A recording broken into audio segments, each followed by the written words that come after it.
இந்த காலத்தில் பெண் குழந்தைய வெளியில் ஒருத்தவங்கள்ட்ட ஒரு சொந்தக்காரங்கன்னு சொல்லிட்டு விட்டுட்டு போக முடியலங்க.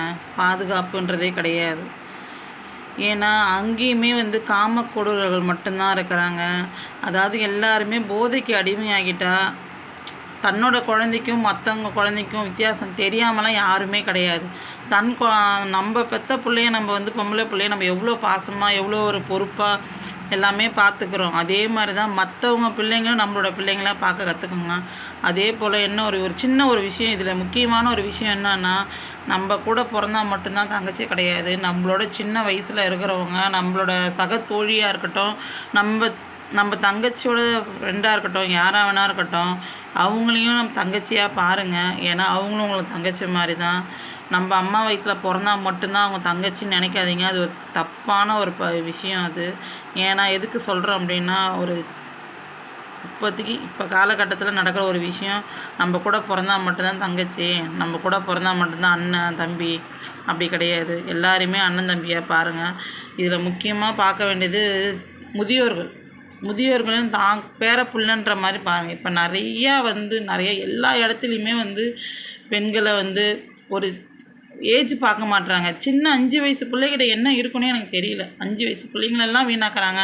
வீணாக்கிட்டு கடைசியில் சாகடிச்சிடுறாங்க. அந்த சாகடிக்கிறதுல என்ன இருக்குது? அந்த 10 மாதம் அந்த குழந்தைய பெற்று எடுக்கிற அந்த வலி அந்த தாய்க்கு எவ்வளோ இருக்கும்? அந்த குழந்தைய கண்ணால் பார்க்கும்போது அவங்களுக்கு அந்த மனசில் எவ்வளோ சந்தோஷத்தை கொடுத்துருக்கும்.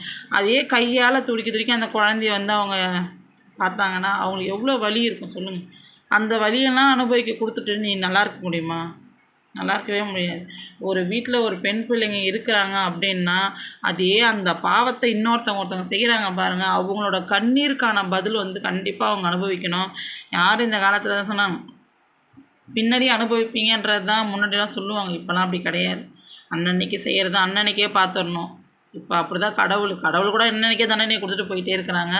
அதனால் முடிஞ்ச வரைக்கும் பெண் பிள்ளைங்களை நீங்களும் ஜாக்கிரதையாக வச்சுக்கோங்க. சொல்லிக் கொடுங்க. இவங்க அண்ணன், இவங்க தம்பி, இவங்க அப்பானா நீங்கள் தப்பாக நினச்சிக்கோங்க. இவங்க சித்தப்பா, நம்ம அப்பா கூட பிறந்தா மட்டும்தான் சித்தப்பா கிடையாது. பங்காளிகள் எல்லாத்தையுமே சொல்லிக் கொடுங்க. இவங்க இந்த உறவுமா, அவங்க இந்த உறவுமான்னு பெண் பிள்ளைங்களுக்கு எந்த அளவுக்கு நீங்கள் சொல்லி கொடுக்குறீங்களோ அதுக்கும் மேலே பசங்களுக்கு சொல்லிக் கொடுங்க. ஆண் பிள்ளைகளுக்கு கண்டிப்பாக சொல்லிக் கொடுங்க. முக்கியமாக தெரிஞ்சுக்க வேண்டிய ஆண்கள் மட்டும்தான்.